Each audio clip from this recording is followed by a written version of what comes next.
1월 일자리 보고서가 발표된 것인데요.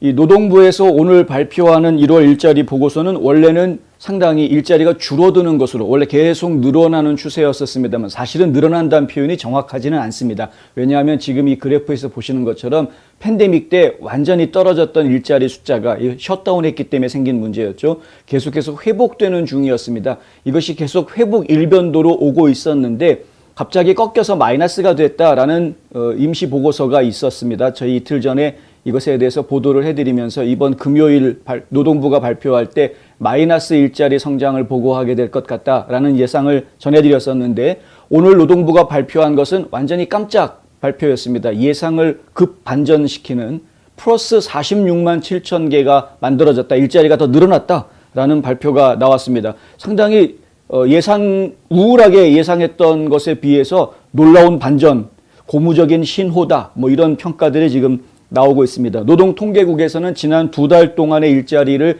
다 합치면은 71만 개가 늘어났다라고 발표를 합니다. 이는 초겨울 내내 부진한 성장세를 보였던 것이 사실은 부진한 게 아니라 상당히 견실하게 일자리가 성장해 왔던 것을 의미하고 있다. 그리고 더욱더 중요한 것은 오미크론 변종의 일자리가 영향을 받지 않았다라는 점입니다. 오미크론 변종이 가장 확대가 됐던 시점이 12월부터였기 때문에 12월과 1월 사이에 일자리가 계속해서 증가했다라는 부분은 오미크론 변종으로 인한 일자리 감소 영향은 오히려 적었다. 상당히 많은 사람들이 오미크론 때문에 출근하지 못하는 근로자들이 많아지면서 일자리에 위축되는 모습이 지금 우려된다라는 전망을 내놓았었는데 우려했던 것하고는 정반대의 결과가 지금 나와 있는 그런 상황입니다. 마크 햄릭 뱅크레이트의 선임 경제 분석가는 임금 인상, 노동력 참여 개선, 그리고 이전 달에 대한 상향 조정 이런 것들이 포함되면서 예상보다 훨씬 더 나은 고용 증가 사이에 강력한 보고서가 나왔다. 이는 근로자들에게는 좋은 소식이고 경제가 오미크론 파동을 통해 오히려 힘을 얻고 있다는 신호다라고 이야기합니다. 오늘 나온 이 노동부의 보고서는 노동력 참여율이 증가한 것으로 나타났고요. 오미크론이 급속하게 퍼지면서 신종 환자가 더 늘어났다라는 하루에 100만 명까지도 나왔지 않았습니까? 그렇게 신종 환자들이 늘어났다라는 그런 발표와는 별개로 오히려 노동 현장에 나오는 근로자 수가 늘어났다라는 이야기가 나왔고요. 실업률은 이제 4%로 조금 늘어나는 그런 모습을 보였습니다. 실업률 4%는 전반적으로 보면은 아주 낮은 실업률을 유지하고 있는 모습으로 이해할 수도 있는 겁니다. 경제학자들은 무보수로 병가를 낸 사람들이 여전히 일자리를 가지고 있음에도 불구하고 실업자 중 한 명으로 간주되고 있다는 점을 감안하면 1월 오미크론 변종에 급증하는 사례가 1월 일자리 보고서에 찬물을 끼얹을 것이라고 우려했지만 그런 이유로 인해서 사실 백악관에서도 며칠 전에만 해도 상당히 실망스러운 일자리 보고서가 나올 수 있다라는 그런 이야기를 했었는데 실질적으로는 그러지 않았다라는 것이죠. 오늘 보고된 바에 따르면 360만 명이 질병으로 인해서 실직했다라는 보고가 나와 있고요. 이는 팬데믹 동안의 일반적인 실업률의 약 2배를 보여주는 겁니다. 그러니까 오미크론 때문에 영향을 안 받은 것이 아니라 받기는 받았으나 하지만 여전히 일자리에 복귀하는 사람이 더 늘어났고 일자리 숫자는 더 늘어났다. 이제 이렇게 이해할 수 있겠습니다. 사망자는 35%가 증가했다고 하고요. 새로운 환자 수는 2주 전에 비해서 49%가 감소했고 입원 환자 수도 16%가 감소했다고 합니다. 오미크론은 많은 분들이 예상을 했던 것처럼 감염력이 전파력이 더 빠른지는 모르겠으나 이것이 위중증으로 계속 발전하는 것은 상당히 적을 것이다. 그래서 입원이라든가 사망으로 연결되지는 않을 것이다. 라고 이야기했던 부분들이 그대로 지금 적용되고 있는 모습을 보여주고 있습니다. 하지만 인플레이션은 계속 들어서 지금 계속 올라가고 있는 인플레이션 문제는 계속 남아있는 문제가 되어져 있고요. 개인 소비 지출 지수가 5.8%로 연방 정부에서 지금 목표로 하고 있는 2%대하고는 거리가 먼 2배 이상 지금 보여주고 있는 그런 상황이기 때문에 인플레이션을 억제하기 위한 통화 정책을 강화하려는 움직임들이 앞으로 더 탄력적으로 움직이지 않을까 이렇게 이제 전망이 되고 있습니다.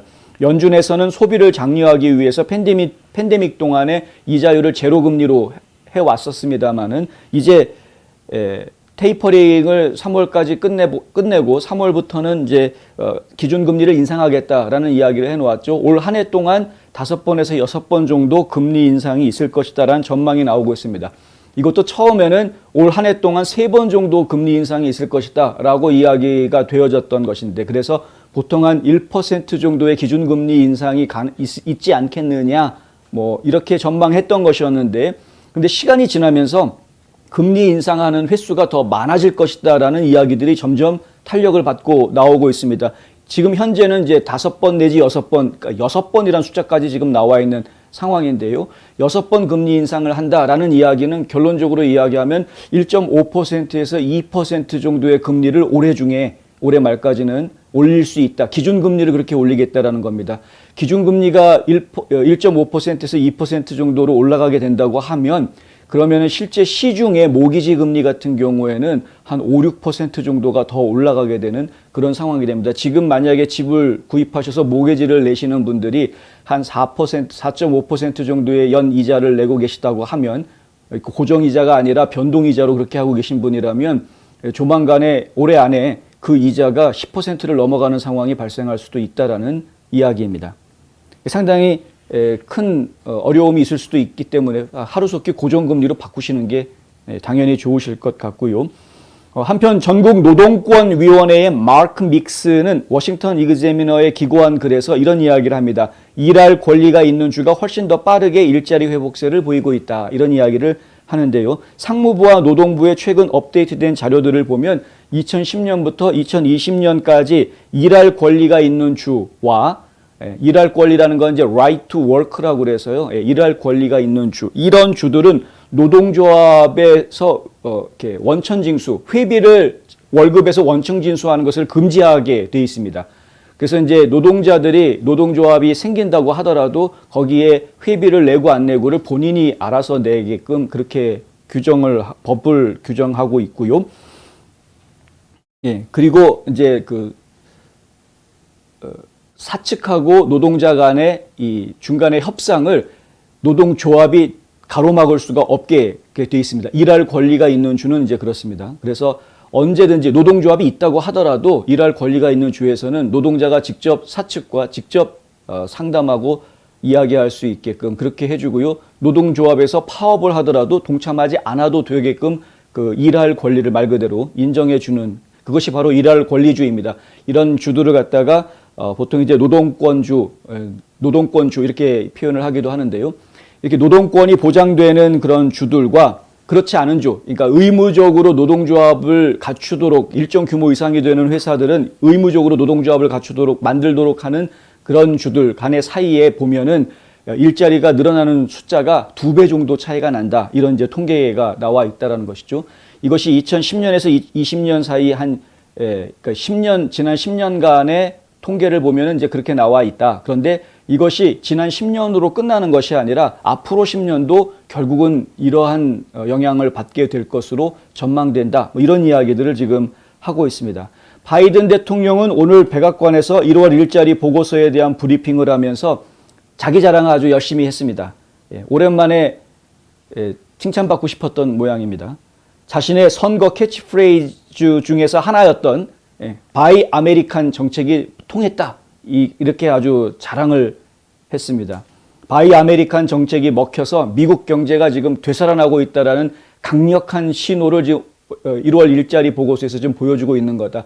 지금 이 사진의 뒤쪽에 있는 게 뭐냐면 이제 바이든이 오늘 기자회견 몇 시간 전에 기자회견할 때 모습인데요.